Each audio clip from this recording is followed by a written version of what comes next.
ತುಮಕೂರು ಲೋಕಸಭಾ ಕ್ಷೇತ್ರದ ಕಾಂಗ್ರೆಸ್ ಅಭ್ಯರ್ಥಿ ಮುದ್ದ ಹನುಮೇಗೌಡ ಇವರು ಬಿಜೆಪಿ ಮಾಜಿ ಸಚಿವ ಮಾಧುಸ್ವಾಮಿ ಇವರ ಮನೆಗೆ ಭೇಟಿ ನೀಡಿ ಮಾತುಕತೆ ನಡೆಸಿರುವುದು ಜಿಲ್ಲೆಯ ರಾಜಕೀಯ ವಲಯದಲ್ಲಿ ಸಾಕಷ್ಟು ಚರ್ಚೆಗೆ ಗ್ರಾಸವಾಗಿದೆ. ಬಿಜೆಪಿ ಅಭ್ಯರ್ಥಿಯಾಗಿ ವಿ ಸೋಮಣ್ಣ ಇವರ ಹೆಸರನ್ನ ಹೈಕಮಾಂಡ್ ಘೋಷಣೆ ಮಾಡಿದ ಕ್ಷಣದಿಂದಲೂ ಇದಕ್ಕೆ ವಿರೋಧ ವ್ಯಕ್ತ ಮಾಡ್ತಾ ಇದ್ದ ಜೆಸಿ ಮಾಧುಸ್ವಾಮಿ ಸಾಕಷ್ಟು ಅಸಮಾಧಾನ ವ್ಯಕ್ತಪಡಿಸಿದ್ರು. ನನಗೆ ಟಿಕೆಟ್ ನೀಡಬೇಕೆಂದು ಪಟ್ಟು ಹಿಡಿದಿದ್ರು. ಅಲ್ಲದೆ ಅನೇಕ ಬಾರಿ ಬಿಜೆಪಿ ಹಿರಿಯ ಮುಖಂಡರು ಹಾಗೂ ಸೋಮಣ್ಣ ಇವರುಗಳು ಮಾಧುಸ್ವಾಮಿ ಇವರ ಮನೆಗೆ ತೆರಳಿ ಅಸಮಾಧಾನವನ್ನ ಶಮನಪಡಿಸುವ ಪ್ರಯತ್ನ ನಡೆಸಿದ್ರು. ಆದರೆ ಇದ್ಯಾವುದಕ್ಕೂ ಮಾಧುಸ್ವಾಮಿ ಸಮಾಧಾನಗೊಂಡಿರಲಿಲ್ಲ. ತಟಸ್ಥ ನಿಲುವನ್ನ ವ್ಯಕ್ತಪಡಿಸಿದ್ರು. ಇನ್ನೊಂದೆಡೆ ವಿ ಸೋಮಣ್ಣ ಇವರು ಅನೇಕ ದಿನಗಳಿಂದ ಚಿಕ್ಕನಾಯಕನಹಳ್ಳಿ ಜೆಡಿಎಸ್ ಶಾಸಕ ಸುರೇಶ್ ಬಾಬು ಇವರನ್ನ ಭೇಟಿ ಮಾಡಿ ಮೈತ್ರಿ ಪಕ್ಷದ ಅಭ್ಯರ್ಥಿಯಾಗಿದ್ದು ನನಗೆ ಸಂಪೂರ್ಣ ಬೆಂಬಲ ನೀಡುವಂತೆ ಅನೇಕ ಸಭೆಗಳನ್ನು ಕೂಡ ಜೆಡಿಎಸ್ ಮುಖಂಡರ ಜೊತೆ ನಡೆಸಿದ್ರು. ಹೀಗಿದ್ರೂ ಕೂಡ ಮಾಧುಸ್ವಾಮಿ ಜೆಡಿಎಸ್ ಹಾಗೂ ಬಿಜೆಪಿ ಮೈತ್ರಿ ಅಭ್ಯರ್ಥಿ ಆಗಿರುವ ವಿ ಸೋಮಣ್ಣ ಇವರಿಗೆ ಬೆಂಬಲ ವ್ಯಕ್ತಪಡಿಸಿರುವ ಕುರಿತು ಯಾವುದೇ ರೀತಿಯ ಮಾತುಗಳನ್ನು ಆಡಿರಲಿಲ್ಲ. ಇನ್ನೊಂದೆಡೆ ಕಾಂಗ್ರೆಸ್ ಅಭ್ಯರ್ಥಿ ಮುದ್ದ ಹನುಮೇಗೌಡ ಇದೀಗ ಏಕಾಏಕಿ ಮಾಧುಸ್ವಾಮಿ ಇವರ ಮನೆಗೆ ತೆರಳಿ ಹೋಗುಚ್ಚ ನೀಡಿ ಮಾತುಕತೆಯನ್ನ ನಡೆಸಿರುವುದು ಸಾಕಷ್ಟು ಕುತೂಹಲಕ್ಕೆ ಕಾರಣವಾಗಿದೆ.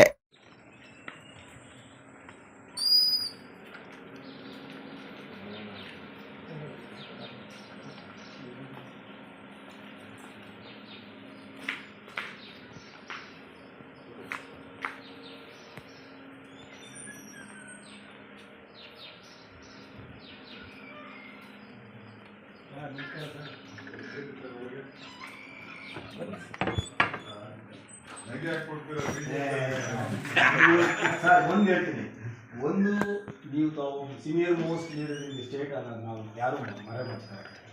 ಒಂದು ಗೌರವ ನಾವು ಬಂದು ಕೊಡ್ತಕ್ಕಂಥ ನಮ್ಮ ಧರ್ಮ ಸರ್. ನಾನು ಏನು ಬೇಡ್ತಾ ಇದ್ದೇನು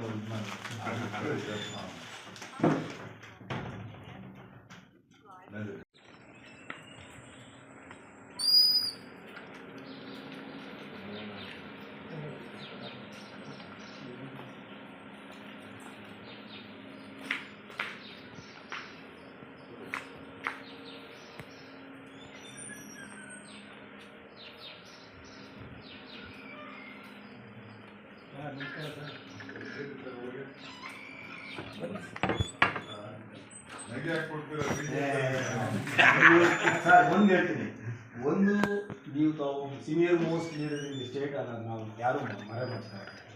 ಒಂದು ಗೌರವ ನಾವು ಬಂದು ಕೊಡ್ತಕ್ಕಂಥ ನಮ್ಮ ಧರ್ಮ ಸರ್. ನಾನು ಏನು ಬೇಡ್ತಾ ಇದ್ದೇನು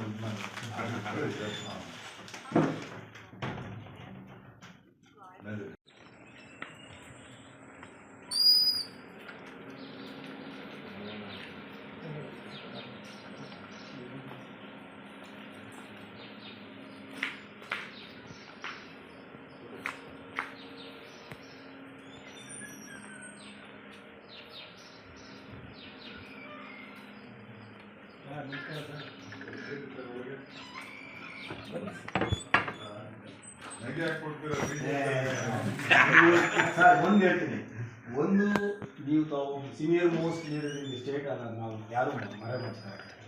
ಒಂದು ಗೌರವ ನಾವು ಬಂದು ಕೊಡ್ತಕ್ಕಂಥ ನಮ್ಮ ಧರ್ಮ ಸರ್. ನಾನು ಏನು ಬೇಡ್ತಾ ಇದ್ದೇನು